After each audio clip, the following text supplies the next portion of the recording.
I'm here with a new topic that's digestive system. Previous lecture में मैंने आप लोगों को बताया था कि डाइजेस्टिव सिस्टम होता है क्या, इसका फंक्शन क्या है। इसका फंक्शन जो है वो है डाइजेशन है। ठीक है। अब डाइजेशन क्या है? डाइजेशन जो है ना वो complex compound into simple faeces होता है। और पिछले लेक्चर में मैंने आप लोगों को सिर्फ ऑर्गन्स बताए थे, डाइजेस्टिव सिस्टम के ऑर्गन्स बताए, जिसमें कौन कौन मौजूद होता है। जिसमें माउथ हो गया, एसोफेगस हो गया, स्टमक हो गया, स्मॉल इंटेस्टाइन हो गया, लार्ज इंटेस्टाइन हो गया, इसी तरह इनस हो गया। इसमें कुछ ग्लैंड्स पाए जाते हैं जो डाइजेशन में मदद देते हैं, जैसे कि सलाइवरी ग्लैंड है, पैंक्रियाज है और लिवर है। आज हम पढ़ेंगे जो ऑर्गन्स पाए जाते हैं डाइजेस्टिव सिस्टम के बारे में डिटेल में हम पढ़ेंगे। इसमें जो सबसे पहला ऑर्गन हमारे पास क्या है वो है ओवल कैविटी। ओवल कैविटी क्या होता है?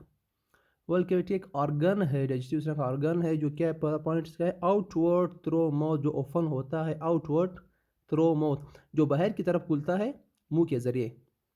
इसी तरह इसमें मौजूद क्या होता है, इसमें टू जॉज मौजूद होता है, जो लोअर और एंड अपर जॉज है।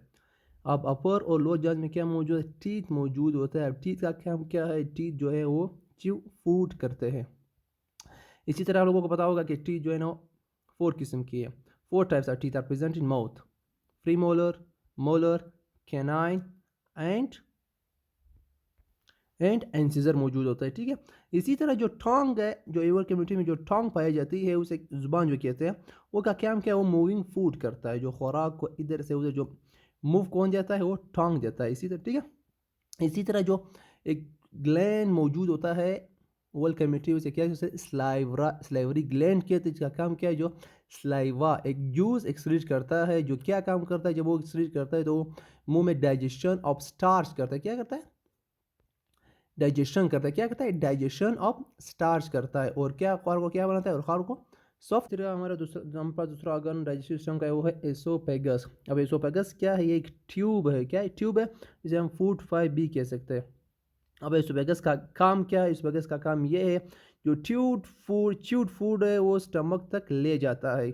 क्या? जो च्यूड वो चबा हुआ खुराक होता है उसे स्टमक तक ले जाता है।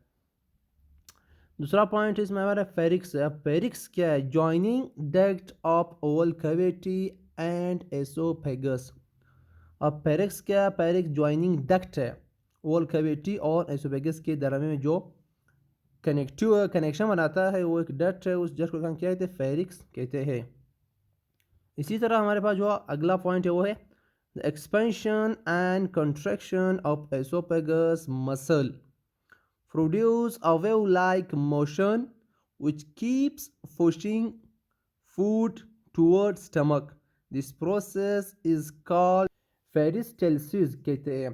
क्या इसका माना क्या हुआ? What does it means? इसका माना, इसका मतलब ये हुआ, जब खुराक इस्पेगस के थ्रू स्टमक तक जाता है तो इसमें एक वेव लाइक मोशन प्रोड्यूस होता है, एक वेव प्रोड्यूस होता है, जिसका काम ये है, जिसका काम है जो खुराक को पुश अप करता है टुवर्ड स्टमक। इस प्रोसेस को हम पेरिस्टाल्सिस। इसी तरह जो हमारा तीसरा ऑर्गन है डाइजेस्टिव सिस्टम का वो है स्टमक। स्टमक जो है ना एक one of the most important organ of digestive system. अगर हम कहते हैं कि अगर हम हमारा स्टमक सही होगा तो हमारे सारा बॉडी जो है ना वो अच्छा सा वर्क करेगा। अगर स्टमक में कुछ मसला हुआ तो हमारा जो बॉडी है ना, सारे बॉडी मसले पैदा हो जाएंगे। ठीक है। क्योंकि यहाँ पे खुराक डाइजेस्ट होता है और यहाँ से ही पूरे बॉडी को एनर्जी मिलती है। जो हमारा स्टमक है, जो है मस्कुलर ऑर्गन इन ह्यूमन, एक मस्कुलर ऑर्गन है। जो ह्यूमन का स्टमक है वो क्या है? वो मस्कुलर है। नंबर 2, जे शेप्ड। जो इसका जो शेप है वो कैसा होता है? वो जे की तरह होता है। जो अल्फ़ाबेट है, जे अल्फ़ाबेट की तरह होता है। इसी तरह जो तीसरा है वो क्या करता है? ये स्टमक क्या करता है? Add gastric juice to food. तीसरा काम ये करता है, जो जूस रिलीज करता है जो खुराक में, उसे ऐड कर देता है। उस गैस्ट्रिक जूस में क्या मौजूद होता है? गैस्ट्रिक जूस में HCl मौजूद होता है। अब HCl क्या है? HCl, H means hydro, Cl means chloric. तो इसका मतलब हाइड्रोक्लोरिक एसिड एक एसिड होता है जो गैस्ट्रिक जूस में मौजूद है। अब HCl का काम क्या है? HCl का काम है वो kill germs and help in digestion including carbohydrates and protein. अब HCl का काम ये है, ये जो जर्म्स होता है, खुराक फूड में जो जर्म्स होता है उसे ख़त्म कर देता है। और दूसरा काम क्या है, दूसरा काम ये डाइजेशन भी मदद देता है। अब कौन कौन सी चीज़ें डाइजेस्ट करता है स्टमक में? कार्बोहाइड्रेट्स प्लस प्रोटीन ये डाइजेशन करता है। इसी तरह जो चौथा पॉइंट है वो है फूड जो है ना वो फाइन पार्टिकल में चेंज हो जाता है। जो खुराक जब ये सारा प्रोसेस हो जाता है, जो फूड खुराक है वो फाइन पार्टिकल में चेंज हो जाता है। Fine particle due to construction and expansion by muscle of stomach wall.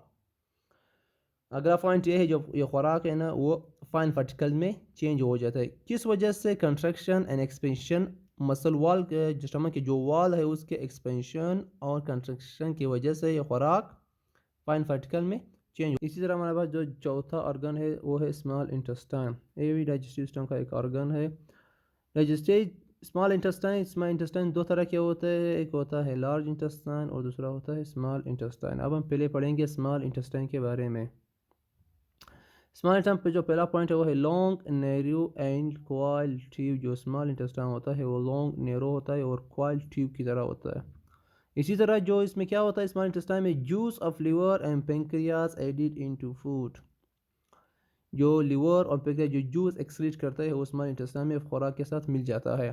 ठीक है, जो लिवर जूस एक्सक्रीट उसे क्या बाइल कहते हैं और जो पेंक्रियाज एक्सक्रीट करता है उसे पेंक्रियाटिक जूस कहते हैं। इसी तरह जो जूस उसमें क्या मौजूद है? Consist of enzyme digest food completely. जो जूस एक्सक्रीट हुआ है ना स्मॉल इंटेस्टाइन का काम ये है जो खुराक होता है उसे कम्प्लीटली डाइजेस्ट करता है। उसमें क्या मौजूद है? उसमें एंजाइम मौजूद होता है।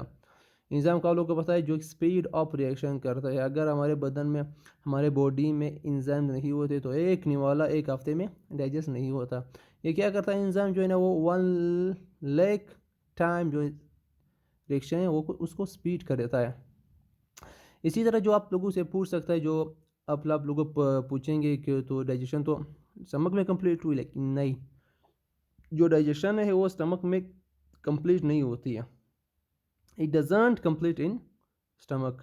जो डाइजेशन है वो स्मॉल इंटेस्टाइन में कंप्लीट हो जाती है। इसी तरह जो तीसरा पॉइंट हमारे millions of finger like structure present होते हैं स्मॉल इंटेस्टाइन में। क्या कहते हैं? वेली कहते हैं। स्मॉल इंटेस्टाइन में millions of finger like structure मौजूद है, वेली कहते हैं। जैसे हमारे पास ईच वेली है ब्लड वेसल।